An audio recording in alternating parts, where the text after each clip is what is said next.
Let's get started with your top story this morning.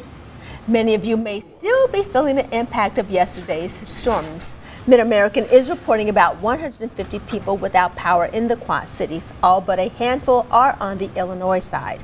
Just under 12,000 Ameren customers are without power, but that is throughout all of Illinois. And several thousand are without power in the Peoria area.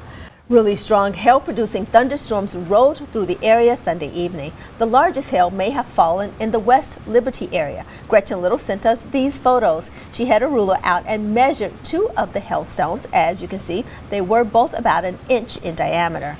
The hail covered some of the brick on what looks like a patio outside of Gretchen's door. We also have some damage video from West Liberty. This is from Stacy Chopa. Part of a tree came down on a utility line in her neighborhood. She also had hail there too. The hailstones are big enough to break a window in her kitchen.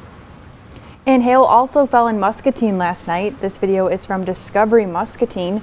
Very dark and windy as the storm rolled in. Some lightning with that storm as well. We also saw a lot of debris blowing around in that neighborhood. There were also reports of hail in LeClaire. These pictures coming to us from the parents of Local 4's Lindsay Tobin. As you can see, those look like marble-sized hailstones. They covered the dirt along a flower bed at their home.